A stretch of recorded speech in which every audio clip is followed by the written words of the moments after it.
The two braves stood Sam in front of the medicine chief.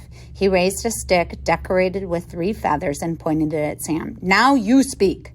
"Well, I am just telling Joe here that your designs look a lot like constellations." The medicine chief looked at the designs and then back at Sam. "Constellations? You know stars?" Sam pointed to the biggest circle. "See, if this is Polaris, the North Star, then this is the tail of Ursa Minor, or Little Bear." Sam traced the pattern of the Little Dipper on the side of the teepee.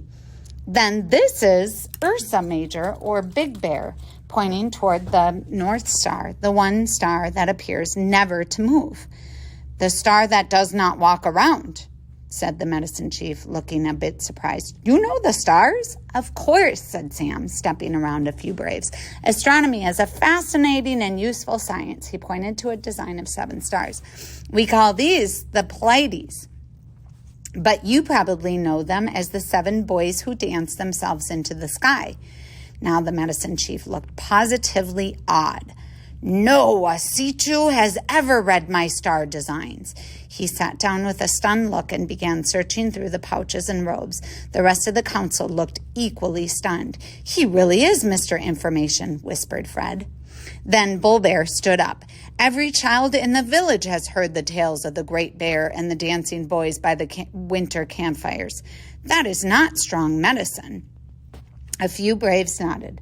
I looked around and saw we were losing votes and maybe our scalps. Then I saw the medicine man's staff and had a stroke of inspiration, the power broomstick trick.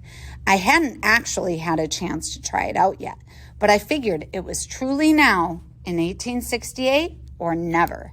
I stood up. "My name is Joe the Magnificent. I have strong medicine." Bull Bear gave me a look that could kill. "I have medicine that will make Warrior Fred stronger than your strongest warrior." Everyone began talking at once. "Joe, are you nuts?" said Fred. I walked to a clear spot in the center of the teepee and dragged Fred with me. "If I may use your staff." The medicine chief nodded. I picked up the feathered staff and handed it to Fred. "Hold it horizontally, 2 hands on top," I whispered. "The trick is to pull up slightly when they push. It redirects their force." "Are you sure?" whispered Fred. "Yes, I'm sure. Sure, I'm sure," I lied. I tried to think of an impressive sounding spell. I waved my hands over Fred and chanted, "Humpty Dumpty sat on a wall. Humpty Dumpty had a great fall. Now no brave can push Fred at all." Bull Bear himself stepped forward. The muscles on his broad chest and huge arms bulged in the flickering firelight. It was too late for second thoughts, but I was having them anyway. Bull Bear grabbed the staff with a smile and pushed. Fred didn't move. He pushed harder. Fred still didn't move. A few braves murmured. He pushed as hard as he could, puffing and blowing. Fred stayed right where he was. Bull Bear dropped his hands with a look of disgust, and the entire teepee roared. Sam cheered. Fred flexed one arm. I tried to look as magical as possible. Black Kettle stood and held up his hand for quiet. "As your chief, I say we have a sign as clear as the stars above." He put his hands on my shoulders and smiled. "Truly, these 3 small Wasichus have come with good hearts to bring such strong medicine to the people. Tomorrow they shall be returned to the Bluecoats." The crowd in the teepee stood up and walked out, talking amongst themselves. A few glanced sideways at me, Sam and Fred. The younger braves didn't look too happy. The medicine chief made his way over to Sam. "I have something that is yours." Bull Bear put one large hand on Sam's shoulder, one large hand on my shoulder, and squeezed Fred between us. "Now we sleep. Talk later." Black Kettle gave Bull Bear a look. "You will take care of our guests. The dog soldiers found them. The dog soldiers will take care of them." "It is done," said Black Kettle, but he didn't sound too sure. Neither was I. Bull Bear herded us out into the night. Black Kettle and the medicine chief stood together in the middle of the council teepee. "Tomorrow," said Black Kettle. "Let's hope so," said Fred. Chapter 9. Bull Bear pushed us roughly into the darkened teepee. He was not in a good mood. Fred, Sam, and I sat on a pile of buffalo robes. Where did you learn that stick trick? Asked Fred. Just a little magic I picked up in a book, I said. And Sam, how did you know all that constellation stuff? Just a little magic I picked up in a book. Bull Bear fed the fire with a handful of grass and sticks. It blazed up and sent weird shadows dancing around on the inside of the teepee. He stared at us with a familiar, nasty look. Didn't his mother ever tell him his face might freeze that way? Whispered Sam. 4 braves, all painted with the same red striped design across their mouths and eyes, stepped inside and sat down. Soon they were all talking very excitedly. I think we better come up with some more tricks or a certain book, said Fred, because this does not look good for the visiting team. We each found a robe and rolled up in it. We better keep an eye on these guys.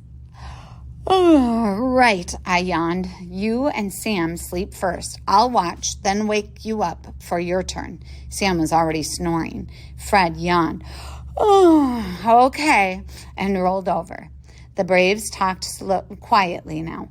One by one, they slipped out until only Bull Bear was left staring at the dimming fire. I snuggled in the warmth of the buffalo robe.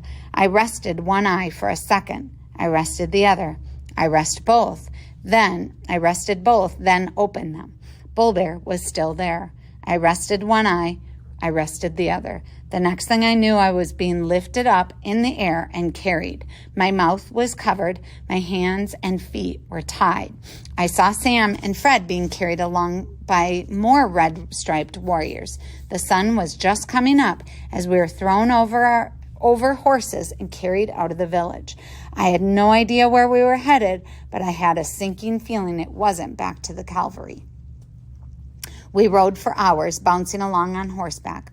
Bull Bear and his fierce-looking dog soldiers finally stopped and dumped us on the ground.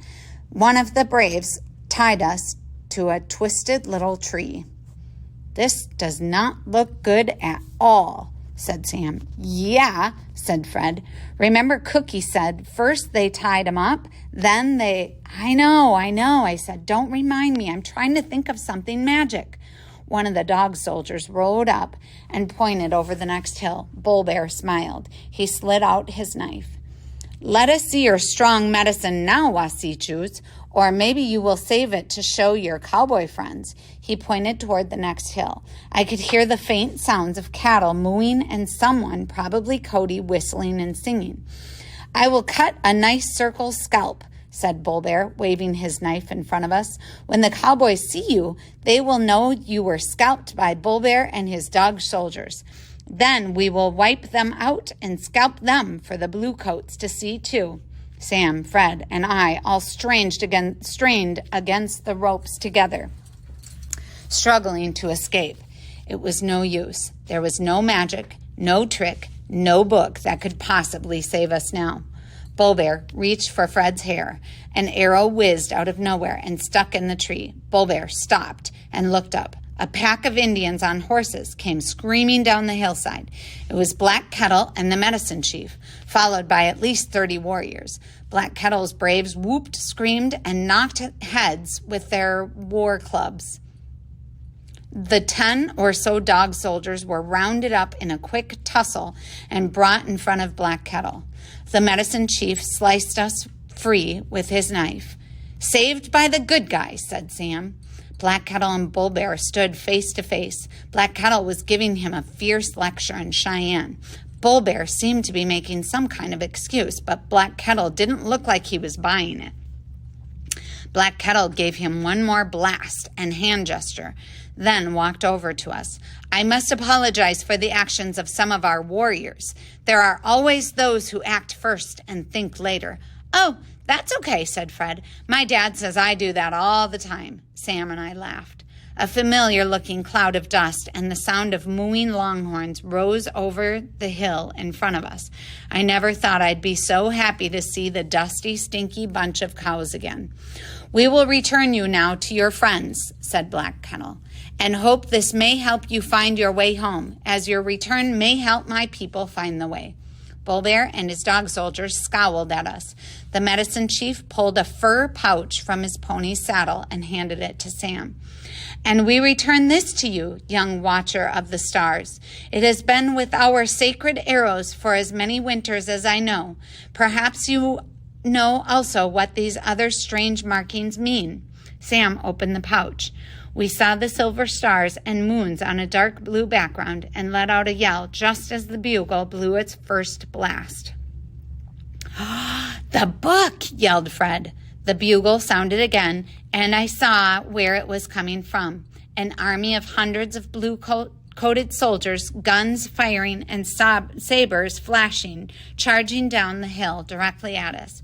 We were about to be saved by the cavalry, whether we liked it or not. Chapter 10.